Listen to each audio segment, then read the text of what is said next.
ดีเด้อเนาะ ทางเฮาก็ได้มาครั้งแรกหรือว่าครั้งวิทยาศาสตร์เนาะ โดย กะสิก่อนอื่นกะสิขออนุญาตถามชื่อเอ้ยก่อนเนาะชื่อว่าจังได๋เนาะเอ้ย ซื้อค ชื่อคำอายุจักปีเอ้ย ำ32 ปี เนาะเป็นอะไรเคยมีครอบครัวเหรอวะ โดยแม่นเลยก็มีอยู่นะ อืมก็อยากขออนุญาตถามเลยเนาะสาเหตุมันจะมาเลิกลากัน บัวลิ้นยางเลยก็ก็เลยมีน้ำ ก็เลยบ่มักซะนะ โดย ก็เลยแยกทางกันอยู่ ทางกันอยู่ โอ้อันนี้แหละสาเหตุที่แบบว่าทางเอ้ยเพิ่นได้เลิกลากัน แม่นอยู่เนาะ แบบนี้นะกระทั่งเอ้ยก็คิดอยากสิเปิดใจเรื่องโอ้ลมอยู่บ่ โดยลองเปิดใจเบิ่ง เปิดใจลมคุยเบิ่งเนาะ โดย คิดว่าฮักมักทางใดอาผู้บ่าวนี่ เหมือนว่าเราเปิดใจแล้วแบบนุ่มๆเหมือนนะเอ้ยแบบอยากร่วมทางหลายๆกลัวแบบนี้นะ โอ้ทางใดก็ได้ทางใดก็สะดวกคือกัน ทางไหนก็ได้ขอให้แต่ว่าฮักจริงใจเนาะ โดย เป็นกับพี่แบบเรื่องอายุได้เสยแบบว่าอายุสำไรขึ้นไปเนาะ อายุก็จะได้ จะได้ใหญ่กว่าเฮาหน่อยนึง 35ขึ้นไป65ได้บ่ โดย ประมาณนี้เนาะ เพื่อสิได้แบบว่าอีกอย่างกับเพิ่นก็สิเป็นผู้นำเลยเนาะ โดย เพิ่นก็สิอายุใหญ่กว่าแบบซี่หันนะแต่ว่ารุ่นราวคราวเดียวกันกับทางเอ้ยก็คือสิผ่านมาแล้วเนาะตอนนั้นเนาะอืม มาที่นี่ลูกก็มีอันเลยเอ้ยก็มีลูกแค่คนมานี่ มีลูก3คนแต่ว่าใหญ่หมดแล้ว อืม ใหญ่ไว้แล้วเนาะเรียนหนังสืออยู่บ่ลูกหรือยังไง เรียนหมดแล้วไปหาเงินหมดแล้ว แสดงว่าเพิ่นก็ได้ลูกจนใหญ่ไปทำงานทำการซอยแม่เนาะ แม่นๆก็ถือว่าโอเคเนาะ ปกติตอนนี้เจ้าอยู่กับไผใส่อยู่เฮือนนี่ บ่ได้มีเฮือนอยู่บางเวียงอันนี้มาเฮ็ดงานซื่อ เพิ่นอยู่บางเวียง มาพักอยู่นี่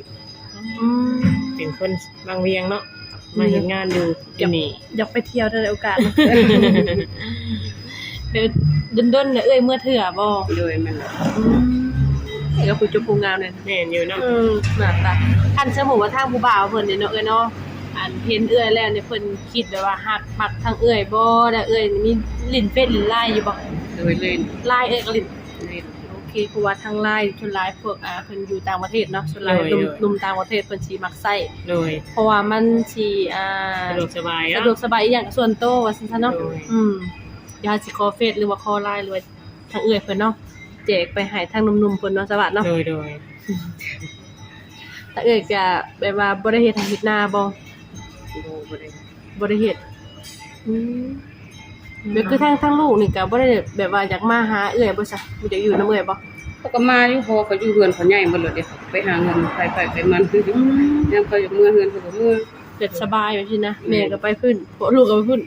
แต่ว่า จะ ใหญ่ โทรหากันเอาเนาะ แม่นซุมื้อนี่น่ะมันทันสมัยแล้วเนาะมีแต่คิดฮอดคิดถึงก็โทรเอากัน โดย อยากไปหากันก็จังไปหาแบบซี่หั่นนะ มาเฮ็ดการเฮ็ดงานอยู่ไกลเนาะเฮ็ดงานนี่คือว่าเฮ็ดอยู่ห้านนี่ได้บ่เอ่ย บ่บ่ได้เฮ็ดอยู่นี่เฮ็ดอยู่ในโรงงานต่าง เฮ็ด โอ้ งาน น้ำ น้ำ ตา ตา ล ล แม่น สาว ๆ โรงงานนี่นี่เนาะจังผู้เจ้าผู้งานสาวโรงงาน ที่ขออนุญาตถามอัน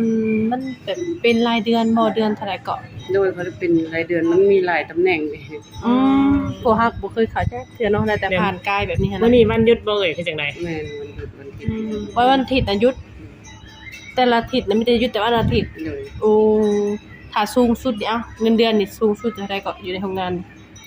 มันจังว่ามันคือกัน แต่บ่ฮู้เนาะ โดยมันมีหลายแผน หรื ก อว่าเศร้าห้องห้องเศร้าอยู่บ่ห้องนะ โดยมันเลยเศร้าอยู่มาเฮ็ดเป็นเศร้าอยู่ ห้องเช่าเขาก็ต้องได้ซื้อแม่นบ่นี่นะ โดย แม่นอยู่ ก็ถือว่าแพงพอสมควรในสวัสดิ์ได้เพราะว่าถามว่าเงินเดือนล้านล้าน2ล้านนี่มันก็บ่คุ้มบ่คุ้ม แต่ว่าจำเป็นต้องได้เฮ็ดเนาะ แม่นๆเฮาเลือกบ่ได้เด้ว่าเฮาสิเฮ็ดจังได๋เฮาก็ต้องอยู่อีกอย่างมันก็เป็นบ้านเฮาเนาะบ้านเรือนชานเฮาเนาะมันก็สิแบบว่าเที่ยวไปเที่ยวมามันก็ง่ายกว่าอันอยู่ฝั่งไทยพุ่นมันอยากไปอยู่บ่คิดอยากไปอยู่บ่ ก็จะไปอยู่ สมมุติว่ามีนมต่างประเทศหรือว่านมไทยนมหยังแบบนี้เพิ่นอยากกันเพิ่นคบกับเจ้าแล้วอย่างแบบนี้นะเพิ่นให้ออกซะจากโรงงานแบบนี้ให้ไปอยู่กับเพิ่นแบบนี้จะสิไปอยู่บ่ ได้ไป ไปเนาะ โดย ว่าง่ายๆก็คือทางเอื้อยเพิ่นนี่บ่มีแบบว่าลูกก็ใหญ่เลยแล้วก็บ่มีภาระหยังแบบนี้ค่ะนะมีแต่แบบว่าคันทางอ้ายเพิ่นนี่อยากเอาทางเอื้อยเพิ่นไปอยู่นํอยู่ฝั่งไทยบ่หรือว่าประเทศใดก็ตามเลยเนาะถ้าสมัครแม่ถ้าว่าเพิ่น หักมักหรือเพิ่นสิเอาเฮานี่เฮาสามารถไปได้เนาะ โดยไปได้ บ่มีหยังคัดของเนาะ โดย แม่นถือว่าโอเคนะทางเพิ่นนี่ไปได้เบิดเนาะ โดย คือว่าทางถ้าเว้าบ่ได้เนาะบางเทื่อเฮาไปญี่ปุ่นแต่หาเงินหาคำเนาะบางเทื่อครอบครัวมีงานมีการเฮาก็ได้เงินมาส่งมาทางบ้านที่เรียนที่ชาติต่อไปอีกก็ได้อีกเนาะ โดย มัน สร้า ก็ งอ สิ นา ง่า คต ย นํกันใหม่เนาะ แม่นล่ะ เพิ่นก็ยังมันถ้าเพิ่นแต่งงานนี่เพิ่นก็ยังได้ลูกได้อยู่เพราะว่ายังอายุยังบ่ได้หลายปานใดเนาะ32นี่ยังมีอีกอยู่ นี่คิดว่าสิเอาอีกบ่สมมุติว่าเพิ่นอยากได้นี่ ก็ถ้าเจอผู้ดีก็เอา ถ้าเจอผู้ดีก็เอาขึ้นมาเนาะ คือว่าเลยเนาะของคนเฮาเนาะจัก แม่ อะไรมัน ถ้ามันเจอคนดีถ้ามันไปกันได้ก็เอา แม่ คุยเข้าใจว่าฉันสิพร้อมสิเอาก็เอาให้เพิ่นเนาะ โดย บ่มีปัญหา แม่นเฮาก็มีลูกหลายก็ดีนะเพราะว่าคนลูกเพิ่นทั้ง3คนแล้วก็ถือว่าใหญ่ไปลาทำการเบิดเด้ทำงานเบิดเลย เจอคนบ่ดีหรือว่าเตะตีหรือว่าจังไดเนาะก็บ่ได้แล้วเนาะเนาะ ไปสิเนาะไปสิเอาเนาะ กลุ่มครอบครัวแบบนี้ทีละเพิ่นกลุ่มครอบครัวน่ะเพิ่นก็พร้อมก็เอาใจเพิ่นได้เนาะแม่นน่ะ โดย ก็ถือว่าโอเคเนาะถ้าเกิดเพิ่นนี่เนาะ โดย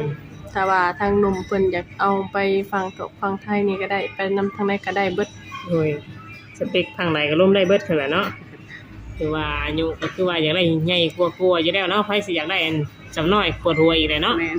ทางนี่ได้เลิกลากันกับผัวนี่มาหลายปีแล้วบ่เอ้ย หลายปีแล้ว โอ้เลยยังแบบว่าบ่ได้แบบว่าเคยแบบว่าแต่งงานมาเลยบ่แบบว่าหลังจากเลิกกับเพิ่นก็ยังบ่ได้เอากับไผ บ่ ก็คงโสดมาเลยตลอด คนกันแล้วเลย คนแถวของเราในโรงงานนี่ก็บ่มีบ่ มีอยู่แต่ก็ลมไปซื่อๆ ว่าเป็นความเอ้ยว่าถูกเลยเนาะ อ๋อยังไงอะ ทางที่มันก็มีหั่นแหละเพราะว่าในโรงงานมันก็หลายผู้หลายคนเนาะผู้บอกผู้บ่าวก็มีรุ่นใดก็มีหมดนะเนาะแต่ปัญหาแต่ว่าเฮาล้มแล้วนี่มันสิเป็นจังได๋เฮ็ดให้เฮาดีขึ้นบ่หรือว่า เข้าใจกันบ่เนาะ แม่นบางเทื่อก็เฮาล้มไปแบบว่าแก้เหงาซื่อๆเนาะเอ้ยเนาะ บางทีก็แบบว่าเห็นกันดุหลายสมมุติสิเว้นก็สิ้นกับบ่กลายเป็นบ่ฮักกันก็มี แม่น ชิน ความ เลยเนาะ แม่นความมันหักหลายแหละก็เฮาก็คือเลือกอะไรทั้งเนี้ยเอ้ยเพิ่นก็ได้เลิกลากันมาแล้วก็ฮู้ว่าได้ว่าเป็นจังไดก็เลยแบบว่าบ่อยากล้ม โดย แม่นว่าหยอกว่าลิ้นว่าหัวคนเฮาน่ะเขาเห็นเขาสิมักว่าหยอกเฮาแล้วเขาฮู้ได้ว่าเขาเป็นแม่ห้าง โสดเนาะ แม่นเขาเป็นผู้ชายโสดเด้พี่ชายก็ห้องหาสิก็ห้องหาแบบนี้หั่นเด้ โดยโสดก็ขึ้นเลยก็บ่ได้เป็นคนผู้ให้เนาะขึ้นเป็นคนผู้จุกผู้งามก็เลยต้องมีอยู่แล้วผู้มาแซวหั่นน่ะ แม่น ถ้าเปิดใจไปนี่หนุ่มๆยังสีจองเลยถึกใจหนุ่มหลายคนเนาะคุณห้อยหรืออย่างไรผิวพันธุ์นะ FC ทางเสมยและสวัสดเนาะ โดย ถามว่าสนใจทางเอื้อยเพิ่นก็ติดต่อมาได้เลยเนาะเพราะว่าทางเอื้อยเพิ่นนี่เป็นผู้เจบผู้งามผิวพรรณดีเบิดทุกอย่างว่าซั่นซะตรงปกเลย เมนอยู่ เพราะว่าทางเฮาก็ได้มาถ่ายทำทางเอื้อยเป็นครั้งแรกว่าซั่นซะเนาะ อีกอย่างหนุ่มๆก็มีหลายคนที่ว่าอยากได้ไปสร้างครอบครัวอยู่ไทยก็มีแบบนี้เนาะ แม่น ว่าจังไรกัน แม่น คือสึกใจกันอยู่เพิ่นพร้อมไปได้ทุกอย่าง มีบาง FC เพิ่นก็ว่าอยากได้เป็นแม่บ้านก็คือแม่สิเรือนนั่นล่ะ โดย บ่ต้องเฮ็ดหยังหลายว่าซั่นมีแต่ตื่นมาแล้วซักเครื่องซักของเฮ็ดอยู่คงกินให้ซื่อ คิดว่าไปได้บ่ หลายแล้วเนาะ แต่เราต้องโอลมกันเทื่อหนึงเลยเนาะถ้าว่าทางหนุ่มเพิ่นนี่สิมาหักหมักเอ้ยเฮาก็ต้องสื่อสารกันก่อนทักแชทกันก่อนเนาะ โดย เฮาจังสิไปได้ ตรงใจกันข้างนี้แม่นน่ะว่า แม่ ตัดสินใจไปทางไหนกันเนาะ แม่นเฮาก็สิได้อัปเดตออนไลน์ทางเอ้ยเพิ่นให้เนาะ แม่ ก็จองคิวมาเลย และสิแจกให้ทาง แจกให้เลยเนาะ ลังไม้เนาะ โดย แม่นว่าทางเอ้ยเพิ่นก็เล่นอยู่แล้วว่าซั่นซะเนาะ โดยมีเวลาอยู่บ่เอ่ยทางอันสมมุติว่าหนุ่มๆโทรมานี่ โดยมีอยู่ แต่มีกับมีอยู่เนาะ เวลาเห็น จะได้ งาน ตอบอยู่ เพิ่นมีต่างว่าให้พักบ่ โดยมี บางคนเนาะบางคนก็ว่าเอาเป็นออนไลน์ไปแล้วก็ทักแชทก็หาก็บ่ได้บ่มีเวลาว่าซั่นมันก็มีหลายคนเฮาก็บ่คือกันเนาะแต่ละงานเนาะ บางทีเวลาทำงานก็บ่สามารถติดต่อได้เห็นแล้วก็โทรกลับมาได้แบบนี้เนาะ แม่นก็คือแบบ ทีหลังก็ได้ แม่นเพราะว่าเฮาก็ต้อง เข้าใจกันตรงนี้ พักเบรกเอิ้นบ่ โดย พักเบรกบ่พักนั่งพักผ่อนนี่เนาะ โดย มันอาจก็สิได้แบบที่นะเราก็ดีใจเอื้อไว้เนาะ เวลามาทำงานนี่ยากเอาบ่ บ่แต่ก็ลด ขี่มอเตอร์ไซค์เอาเนาะ โดย ก็ถือว่าก็โอ ถ้า เค เที่ยว เล แถ ยว โรงงานแถวนี้คนคือสิหลายครั้งเนาะ โดยหลาย อยู่ เขา บ้าน จะว่าเขาจะเข้าไป บ่เคยจักเทื่อกำลังมาเห็นครั้งแรกนี่ เพิ่นก็ครั้งแรกบ่ฮู้ว่าลูกงานน้ำตาลไปไสหั่นนะบ่ฮู้ สาวโรงงานน้ำตาลบ่หลายบ่สาวอันในห้างนางไม้นี่เนาะ ก็ หลายสมควร เวลาเฮ็ดงานน่ะใส่ชุดโรงงานบ่ โดย มันก็มีชุดให้เพิ่นให้ต่างหากเนาะ โดยแม่น อืมแล้วได้เอาสวัสดิ์ทางเฮาก็ฮู้เนาะ โดยมีแต่ทางเอ้ยคือนี่ก็เปิดใจเนาะ 100% เนาะ แม่น สูตร 100% ก็คือว่าเลิกลากับผัวนี่สิใบหย่าห้างเรียบร้อยแล้วเนาะ โดย มีหยังคัดของอีกเนาะ มีอย่างเกี่ยวข้องกัน โดย มีต่างคนต่างไปแล้วก็ทางเอื้อยเพิ่นก็อยากเปิดใจหาคนที่ว่าหาคนที่ว่าดีหั่นล่ะ โด เนาะ ยอีกอย่างหนึงอ่ะคือว่าแฟนเก่าของเอ้ยน่ะเพิ่นก็อยู่ทางเวียงบางเวียงกันบ่คือคนละทิศ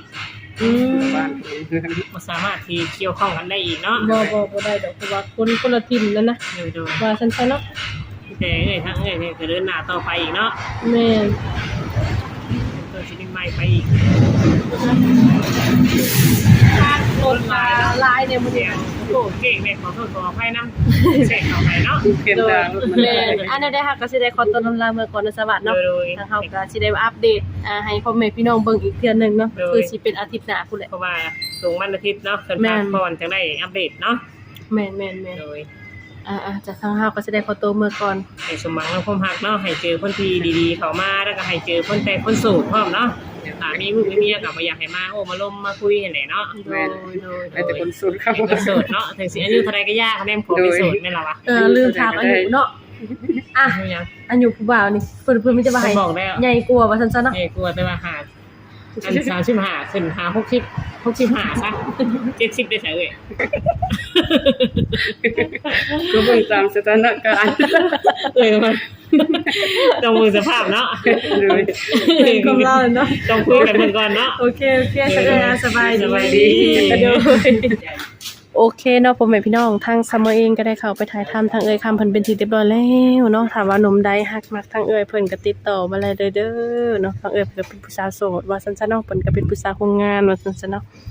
ถามว่าทางเฮานี่ว่าผิดพลาดประการใดขอโทษขอไป FC เด้อเนาะพอกันคลิปหน้าคลิปในถ้าหนุ่มใดฮักมักก็ทักแชทมาหาทางซัมเมอร์ได้ทางซัมเมอร์เองก็สิได้พร้อมแจกเฟซแจกไลน์เนาะมาเฮานี้ก็สิได้ขอตัวลาเมื่อก่อนขอกล่าวคำว่าสบายดีเนาะ